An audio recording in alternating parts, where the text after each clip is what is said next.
Le contrôle du pollen de l'herbe à poux, tout le monde y gagne. Pourquoi intervenir sur l'herbe à poux? Plusieurs d'entre nous, allergiques au pollen, pouvons répondre à cette question.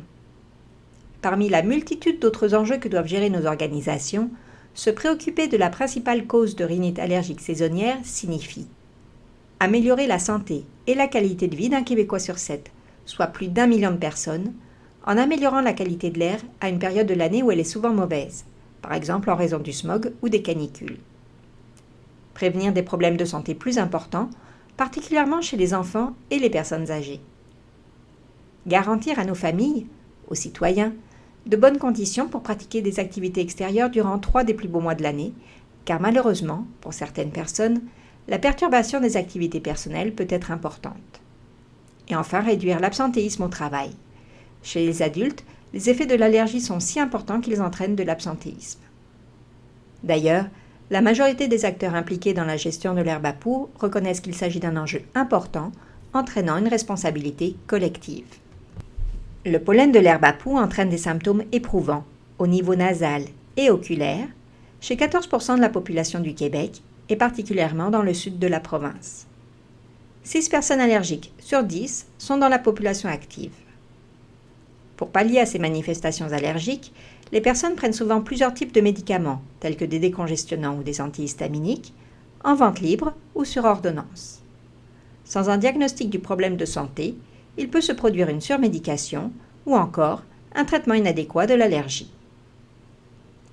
L'ensemble des symptômes liés à l'herbe à poux a des conséquences notables sur la qualité de vie des gens, telles qu'une perte de concentration ou une incapacité à effectuer des activités quotidiennes, au travail comme au plan personnel.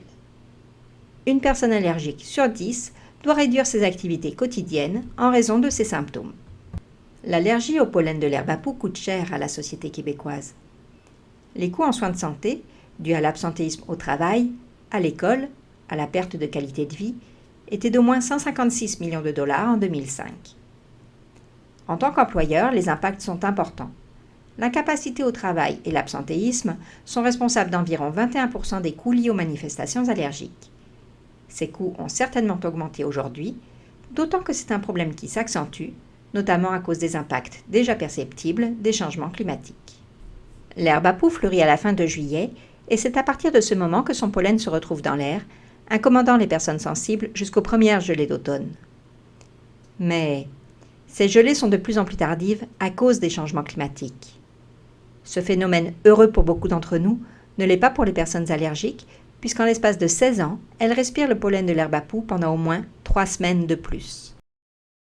C'est ce qu'illustre cette carte d'une partie de l'Amérique du Nord, sur laquelle plus les cercles rouges sont larges, plus l'allongement de la période de pollinisation est important.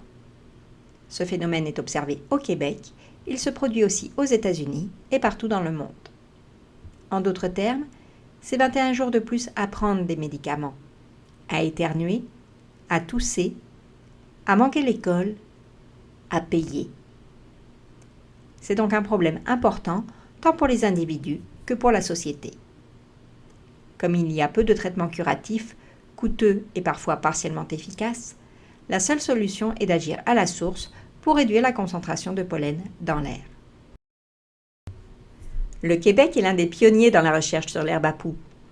Ces dernières années, de nombreuses organisations ont généré d'importantes connaissances sur la plante et ses effets sur la santé, telles que la Table québécoise sur l'herbe à poux, le ministère de la Santé et des Services sociaux, le ministère des Transports, l'Institut national de santé publique, Agriculture et agroalimentaire Canada, l'Institut national de recherche scientifique, Hydro-Québec et les directions de santé publique de la Montérégie, de Montréal, de la Capitale-Nationale, d'Estrie, de la Naudière et du Saguenay-Lac-Saint-Jean.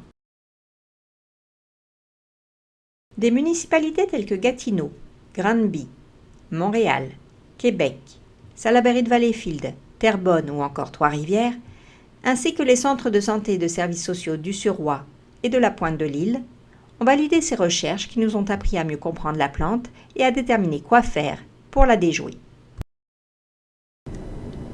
L'herbe à poux est une plante singulière pour les raisons suivantes.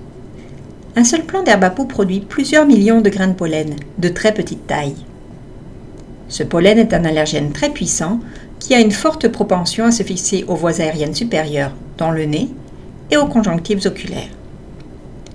La majorité de ce pollen se propage sur de courtes distances, généralement à moins de 800 mètres du plan. Ceci explique pourquoi les manifestations allergiques sont rapportées plus fréquemment par les personnes vivant à proximité de terrains infestés par l'herbe à poux. Par ailleurs, dans les conditions adéquates, chaque plant d'herbe à poux peut produire des milliers de semences, qui se déposent dans un rayon de 2 mètres autour du plant. Mais elles peuvent s'agripper aux pneus, c'est pourquoi la dispersion se produit le long des routes. Elles peuvent aussi rester viables dans le sol pendant plusieurs années. L'herbe à poux pousse en milieu pauvre ou perturbé, généralement sec et ensoleillé, quand la plupart des autres plantes en sont incapables. C'est pour cela qu'elle est envahissante. En absence d'intervention en 3 ans, un seul plant peut en générer des dizaines de nouveaux.